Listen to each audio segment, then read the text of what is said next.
Welcome to my channel excellent English zone.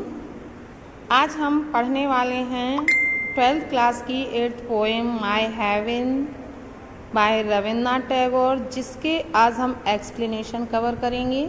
Last video में हमने central idea cover किया है तो वो आपने पढ़ लिया होगा।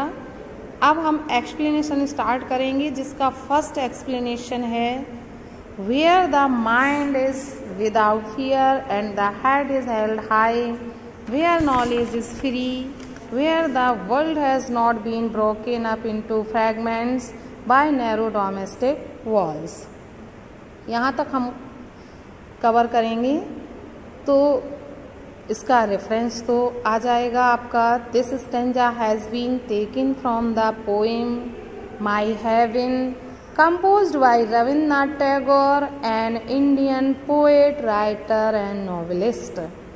इस तरह से हमारा रेफरेंस कवर हो जाएगा। इसके बाद हम कॉन्टेक्स्ट लिखेंगे। The poet is very sad at the miserable condition of his country, so here he describes the miserable condition of the country। तो ये हमारा कॉन्टेक्स्ट हो गया। अब हम एक्सप्लेनेशन लिखेंगे तो इसे एक्सप्लेन करेंगे। The poet says that the present condition of the country is very miserable. कवि कहता है कि भारत की, देश की जो वर्तमान दशा है बहुत दयनीय है।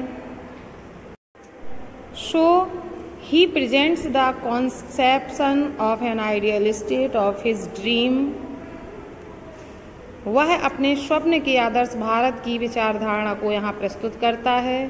He wants that the people of his country should be bold and fearless। वह चाहता है कि उसके देश के लोग निर्भीक बने और साहसी बने। Knowledge should be free to all। ज्ञान सभी के लिए मुक्त हो। The people of his country should not to be narrow minded। उसके देश के जो लोग हैं वो नैरो माइंडेड ना हो, संकुचित विचारधारा वाले ना हों। दे शुड बी ट्रूथफुल, वे सच्चे बने। They should free from narrow prejudices like caste, creed and language. जाति, धर्म और भाषा जैसी संकीर्ण विचारधाराओं से मुक्त हों। That divide one man from another. जो विचारधाराएं एक व्यक्ति को दूसरे में विभाजित कर देती हैं, उन्हें अलग अलग कर देती हैं। I mean such is the dream of the poet. इस तरह से कवि अपने स्वप्न को यहाँ पर व्यक्त करता है। तो इस स्वप्न के आधार पर poet wants to be an ideal state of his country. अपने देश को एक आदर्श भारत बनाना चाहता है। तो ये हमारा कॉन्टेक्स्ट एक्सप्लेनेशन होता है इस स्टेंजा का। तो ये कवर हुआ।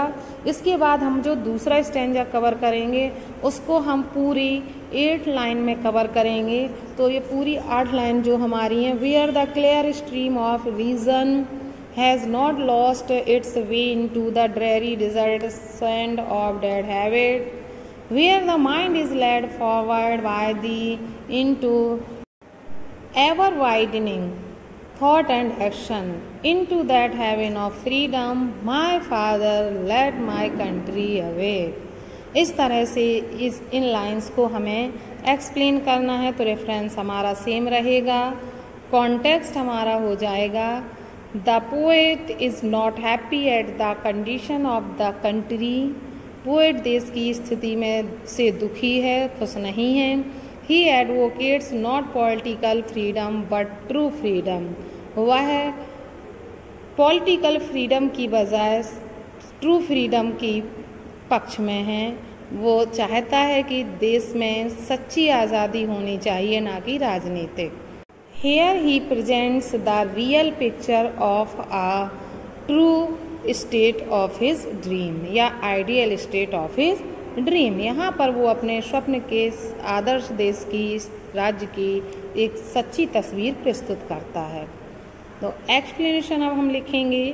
The poet visualises an ideal state where people are frank, fearless and live with dignity.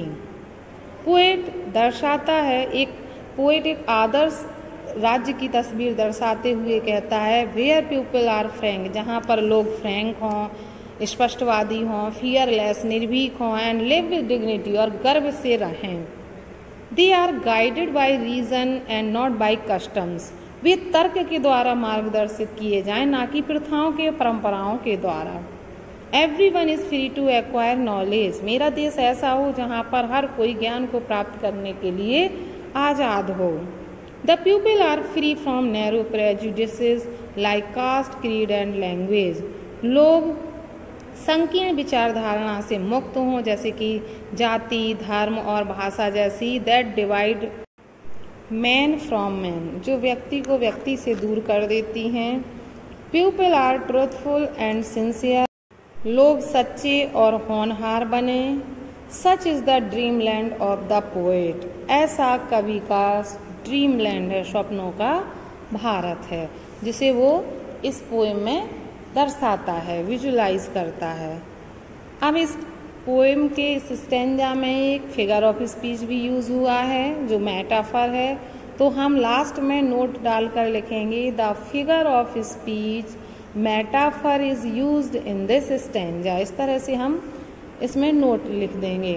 तो फिगर ऑफ स्पीच मेटाफर का इस स्टैंजा में यूज़ किया गया है। In the first line of the stanza भी हम कर सकते हैं कि स्टैंजा की फर्स्ट लाइन में यूज़ किया गया है। तो इस तरह से हमारा ये एक्सप्लेनेशन भी कवर होता है और हमारी ये लास्ट 8वीं पोएम कंप्लीट होती है। इसके बाद मिलते हैं नेक्स्ट पोएम में। आज के लिए इतना ही। वीडियो अच्छा लगा हो तो वीडियो को लाइक करें, अपने फ्रेंड्स को ज़्यादा से ज़्यादा शेयर करें, और अगर आप चैनल पर नए हैं तो अपने कोर्स को कंप्लीट करने के लिए चैनल को सब्सक्राइब करें। Thanks for watching video.